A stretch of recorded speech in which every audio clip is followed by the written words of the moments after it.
नमस्कार. मी कनिका कपिल खैरे. येत्या 29 ऑगस्ट रोजी शनिवारी सकाळी 11 वाजता मुक्ताई मंदिरात ग्रामसभा भरण्यात आलेली आहे. तर ग्रामस्थांना मला सगळ्यांना सांगायचंय की तुम्ही या ग्रामसभेला सगळे उपस्थित राहावे.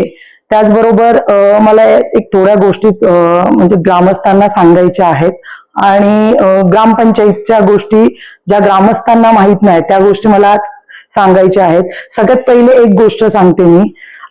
हा माझा करारनामा आहे आणि हा माझा आट आहे. ग्रामपंचायतनी काय केलेलं आहे, विनोद भाऊसाहेब भांबरे यांना आम्ही करार लिहून दिला होता. 2015 का 14चा आहे हा करारनामा. 2012चा करारनामा आहे. ह्यांच्याकडून 7.5 लाख रुपये येणं बाकी आहे आणि 7.5 लाख रुपये अकाउंट ट्रान्झॅक्शन दिसत होतं. तर आमचं स्पष्ट म्हणणं होतं की जर तुम्ही म्हणताय 7.5 लाख रुपये पेमेंट दिलंय तर तुम्ही आम्हाला ते कॅश रिसीट दाखवा, जर कॅश थ्रू दिली तर. कारण की ह्यांनी तो व्यवहार माझ्या सासूबाईंबरोबर केला होता आणि माझ्या सासूबाई कॅन्सर पेशंट असल्यामुळे त्या एक्सपायर झालेल्या आहेत आणि मग आता तो व्यवहार आम्ही बघत होतो. मग त्याच्यानंतर ह्यांनी काय केलं, त्या करारनामाला खरेदी खताचा फॉर्म जॉईन केला आणि खरेदी खत लावलंय असं दाखवून त्यांनी माझ्या नावावरचा अट दुसऱ्याच्या म्हणजे विनोद भांबरे यांच्या नावावरती तयार केला. त्याचबरोबर विनोद भांबरेंनी जो माझा अट म्हणजे 2 BHK फ्लॅट आहे तो 2 BHK फ्लॅट त्यांच्या विनोद भांबरेंच्या नावावर केल्यानंतर त्यांनी दुसरी गोष्ट काय केली, फ्लॅट त्यांच्या नावावर ट्रान्सफर झाल्यावरती त्या फ्लॅटचा ताबा अद्याप आमच्याकडेच आहे. आम्ही त्यांना ताबा दिला नाही कारण का पेमेंट आलेलं नाहीये. तर त्यांनी तो अट तयार करून घेतला भाऊसाहेबांकडून. त्या भाऊसाहेबांकडून अट तयार करून घेऊन त्याचा जर व्हॅल्यू बघितली तर 16 लाख रुपये आहे आणि त्यांनी त्याच्यावरती यशवंतराव चव्हाण ही पतसंस्था आहे, त्याच्यात त्यांचेच पप्पा चेअरमॅन आहेत विनोद भांबरेंचे. यशवंतराव चव्हाण ही पतसंस्था आळे फाटेला आहे आणि त्या आळे फाटेला यांनी काय केलं, 16 लाखाची व्हॅल्यू आहे त्या फ्लॅटची. त्या ग्रामपंचायतच्या आट्यावरतीच लिहिलेलं आहे 80% व्हॅल्यू आणि त्यांनी जो लोन दिलाय तो 25 लाख रुपये दिलाय, म्हणजे 25 लाख रुपये दिलेला. हा सगळ्यात मोठा पहिला. म्हणजे असे अनेक लोक आहेत की त्यांच्या बरोबर असे फ्रॉड झालेले आहेत. मग ग्रामपंचायत असो या पतसंस्था असो, जर स्वतः चेअरमॅन असतात तर चेअरमॅन अशी ही गोष्ट कशी करतो, म्हणजे चेअरमॅन असेल म्हणून त्याचा काही उपयोग करून घ्यायचा का? यशवंतराव चव्हाण पतसंस्था आळे फाटा. हा, म्हणजे त्यांचा मुलगा आहे विनोद भाऊसाहेब भांबरे.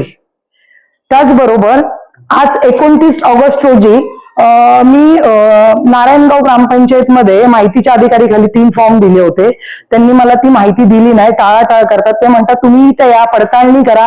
मी त्यांना म्हंटल की ठीक आहे, तुम्ही फाईल तयार ठेवा ना, पडताळणी करायची काय गरज आहे. ते बोलले तुम्हाला खूप खर्च येईल, असं होईल तसं होईल. म्हटलं ठीक आहे, काय खर्च येईल तो मी पैसे देईन तुम्हाला, तुम्ही मला पेपर्स द्या ना.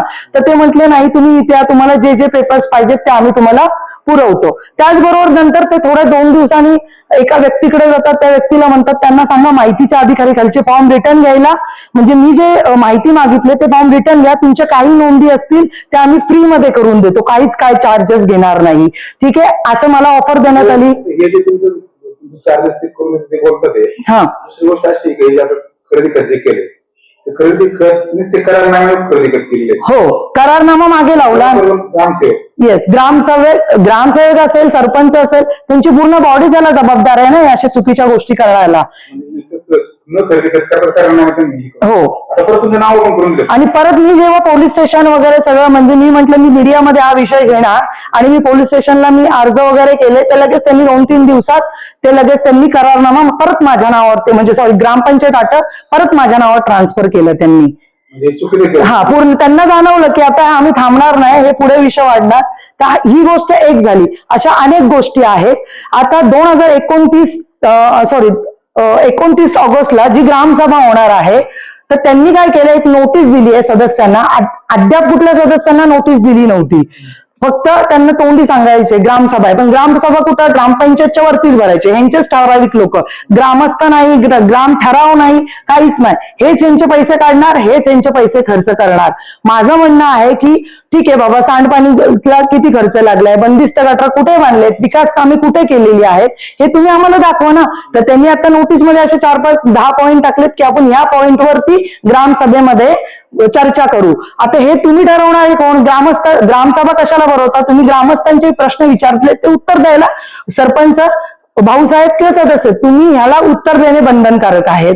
तुम्ही त्याचे पॉइंट टाकले म्हणून तुम्ही परत उद्या बोलाल की आम्ही ह्याच गोष्टीवरती चर्चा करणार, कारण का आम्ही त्या नोटीसमध्ये दिलेले आहेत, आम्ही तीच तर ते तसं चालणार नाहीये. मला स्पष्ट माझं म्हणणं आहे की गाडीची दुरुस्ती सारखी सारखी का होते ग्रामपंचायतची, त्याच्यानंतर त्याचबरोबर बंदिस्त गटर कुठे बांधलेले आहेत तुम्ही, त्याच्याच बरोबर स्मशानभूमीला किती खर्च येतो आहे, दरवर्षाला पावसाळ्यामध्ये तुमचे ब्रिजचे कामं निघतात, दरवेळेस तुम्ही विकास कामांमध्ये रस्ते दुरुस्ती केलेले आहेत, विकास कामे केलीत तर कुठे कुठे केलेली आहेत.